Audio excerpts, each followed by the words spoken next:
ये कहानी सुंदरवन की एक जंगल की है। उस जंगल में टुनटुनी चिड़िया एक पेड़ पर अपना घोंसला बनाकर रहा करती थी। उसके पास वाले पेड़ पर कड़कनाथ कौआ अपने परिवार के साथ रहा करता था। उसका एक बेटा था कालू कौआ। वो बहुत ही आलसी था। कुछ दिन पहले ही टुनटुनी चिड़िया ने एक अंडा दिया था और आज उस अंडे में से एक नन्ही चिड़िया बाहर आती है। आज मेरा माँ बनने का सपना पूरा हो गया। मेरी बेटी कितनी मासूम है, मैं इसे कभी भी कोई परेशानी नहीं होने दूंगी। इसी तरह कुछ दिन गुजर जाते हैं। एक दिन टुनटुनी चिड़िया भोजन की तलाश में जा रही थी। तभी कालू कौआ उसके घोंसले के पास आता है। अरे कालू भैया, अच्छा हुआ जो तुम आ गए। मैं अभी आपके पास ही आने वाली थी। क्यों, क्या हुआ? कालू भैया, मैं भोजन की तलाश में जा रही हूँ। आप मेरी बच्ची का ख्याल रखिएगा, मैं अभी आ जाऊंगी। ठीक है बहन, तुम जाओ, मैं तुम्हारे बच्चे का ख्याल रखूंगा, लेकिन आते समय मेरे लिए भी भोजन लेते आना। हाँ हाँ कालू भैया, आप चिंता मत करिए, मैं जरूर लेती आऊंगी आपका भी भोजन। इतना कहकर टुनटुनी चिड़िया भोजन की तलाश में चली जाती है। कालू कौआ चिड़िया की बेटी की देखभाल करने लगता है। थोड़ी देर बाद जब टुनटुनी भोजन लेकर आती है।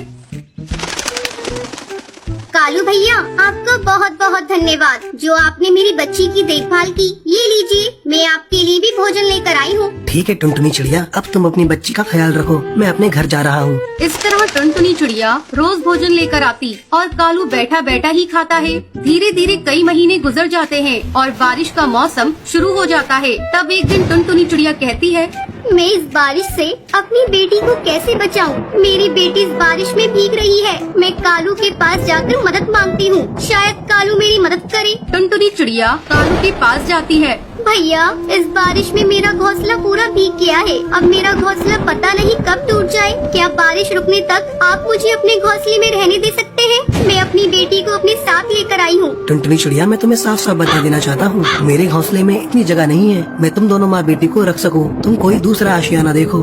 टुनटुनी चिड़िया मन मटोस कर वहाँ से चली जाती है। धीरे धीरे बारिश तेज हो रही थी।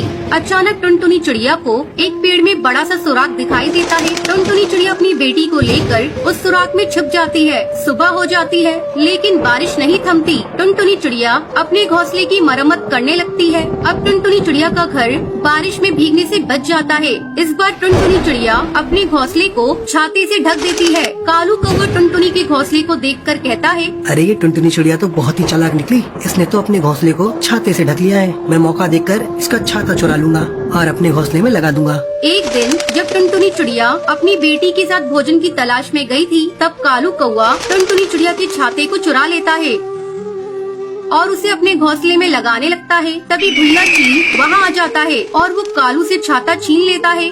कालू कौए, तुमने बहुत गलत किया। तुमने टुनटुनी चिड़िया का छाता चुरा लिया। अभी जाओ जाकर ये छाता टुनटुनी चिड़िया के घोंसले में लगाओ। अगर तुमने ऐसा नहीं किया तो मैं तुम्हें मार डालूंगा।